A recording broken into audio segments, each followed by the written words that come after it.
நான் படுத்திருக்கையில் உம்மை நினைப்பேன். விழிப்புகளில் உம்மை பற்றியே ஆழ்ந்து சிந்திப்பேன். ஏனெனில் நீர் எனக்கு துணையாயிருந்தீர். உம் இறக்கைகளின் நிழலில் மகிழ்ந்து பாடுகிறேன். நான் உம்மை உறுதியாக பற்றி கொண்டேன்.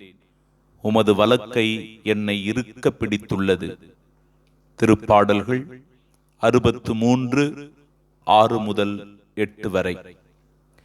இறைவனை நினைக்காத நேரமில்லை, அவரை போற்றி துதிக்காத தருணமில்லை. எல்லா நேரத்திலும் நாம் கடவுளை நினைத்து ஜெபிக்க வேண்டும். என்றென்றும் நம்மை ஆய்ந்து அறிந்து புரிந்து வைத்திருப்பவர் நம் கடவுள். நாம் அமர்வதையும் படுப்பதையும் எழுவதையும் நடப்பதையும் அறிந்துள்ளவர். கடவுளை நினைக்கும் உள்ளம் எப்பொழுதும் அன்பிலும் அமைதியிலும் வாழும். திருப்பாடல் ஆசிரியர் புகழ்வது போல, நான் படுக்கையிலும் விழிப்புகளிலும் உம்மை பற்றியே ஆழ்ந்து சிந்திப்பேன்.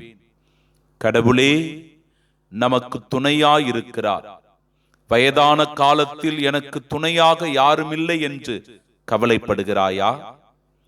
நோய்வாய்ப்பட்டு தவிக்கும் காலத்தில் எனக்கு யார் பாதுகாப்பு என்று கலங்குகிறாயா? மகனே, மகளே, ஆண்டவர் கூறுகிறார், நீ கவலைப்படாதே, பயப்படாதே. உம்மை என் இறக்கைகளின் நிழலில் பாதுகாப்பேன். உம் துன்ப வேளையில் உம் கரங்களை உறுதியாய் பற்றிக் கொள்வேன். எனவே நீ அஞ்சாதே, கலங்காதே, நான் உன்னோடு இருக்கிறேன். ஓ நற்கருணை ஆண்டவரே, இயேசுவே, இந்த நாளுக்காக உமக்கு நன்றி சொல்லுகிறோம். இந்த நாளின் செயல் முழுவதையும் நீர் ஆசிர்வதித்து வழிநடத்தி பாதுகாத்தருளும். எத்தீங்கும் எங்களை நெருங்காமல், எவ்வித ஆபத்திற்கும் நாங்கள் உள்ளாகாமல், எங்களுக்கு முன்னும் பின்னும் இடமும் வலமும் காவல் புரிந்து இன்று முழுவதும் எம்மை பாதுகாப்பாய் வழிநடத்தி ஆசிர்வதிப்பீராக. ஆமென்.